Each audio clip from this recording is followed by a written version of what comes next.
है सवाल है। पहली सवाल जी, कब्र में फूल चढ़ाना कैसा है और कब्र में अजान देना कैसा है? हदीस व कुरान की रोशनी में साबित कीजिए। दोनों जायज़ और मुस्तहसन अमल है, अच्छे अमल है। फूल चढ़ाने के ताल्लुक़ से जिस हदीस से हमारे उलमा कराम दलील पकड़ते हैं, जिस हदीस से इस्तिंबात करते हैं, जिस हदीस से इस्तिदलाल करते हुए फूल डालने के जायज़ का फतवा देते हैं, वो ये है कि सही बुखारी की हदीस है। अल्लाह के नबी सल्लल्लाहु अलैहि वसल्लम अपने सहाबा के साथ एक मरतबा कब्रिस्तान से गुज़र रहे थे। एक कब्रिस्तान से तो आसपास आजू बाजू दो कब्रें थी। सरकार उस कब्र के पास आए और आपने फरमाया कि ऐ लोगों, इन दो कब्रों वालों पर अज़ाब हो रहा है। एक तो इससे हुज़ूर सल्लल्लाहु अलैहि वसल्लम का इल्म गैब पता चला कि हुज़ूर को कब्र के भी हालात मालूम है, और फरमाया कि इन पर जो गुनाह हो रहा है ये बहुत मामूली गुनाह के सबब से अज़ाब हो रहा है। जो अज़ाब हो रहा है वो बहुत मामूली गुनाह के सबब से। इनमें एक जो है वो पेशाब के छींटों से नहीं बचता था, दूसरा जो है वो गीबत और चुगली करता था। फिर आपने फरमाया कि दरख्त की कोई शाख लेकर आओ। सहाबा कराम ने दरख्त की एक शाख को तोड़ कर लाया, टहनी जिसको कहते हैं। आपने उसको चीरा दो हिस्सों में, एक इस कब्र पे रखा, एक दूसरी कब्र पे रखा।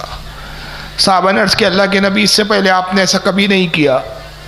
आपने फरमाया कि दरख्त की जो टहनियाँ होती है, शाखें होती है, पत्तियाँ होती है, ये जब तक तर होती है, गीली होती है, सूखती नहीं, ये अल्लाह की तस्बीह बयान करती है, अल्लाह का जिक्र करती है। और जहाँ अल्लाह का जिक्र हो वहाँ अजाब नहीं होता। मेरा गुमान है कि इनके जिक्र से इनके अजाब में कमी हो जाएगी।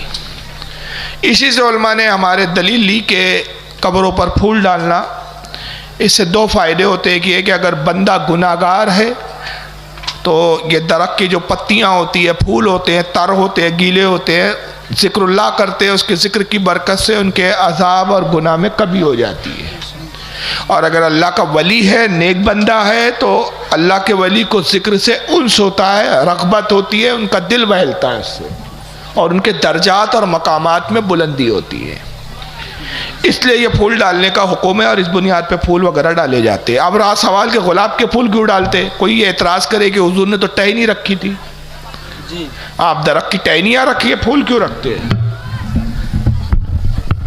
तो हुजूर सल्लल्लाहु अलैहि वसल्लम ने यहाँ एक मुतलकन बात फरमाई है कि दरख्त की कोई भी चीज़ हो, टहनी वगैरह, जब तक तर होती है वो जिक्र करती है।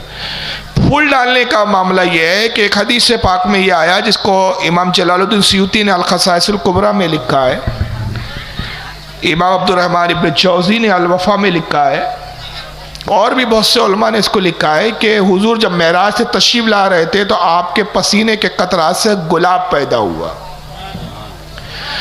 और हुजूर एक मकाम पे फरमाते हैं, शाह अब्दुल हक मुहद्दिस देहलवी रहमतुल्लाह अलैह मदारिज नबुव्वत में नकल फरमाते हैं कि हुजूर ने कहा कि जिसको मेरी खुशबू सूंघना हो वो गुलाब को सूंघे, जिसने उसे सूंघा उसने मेरी खुशबू को सूंघा, और जब गुलाब को सूंघे तो मुझ पर दुरूद पड़े।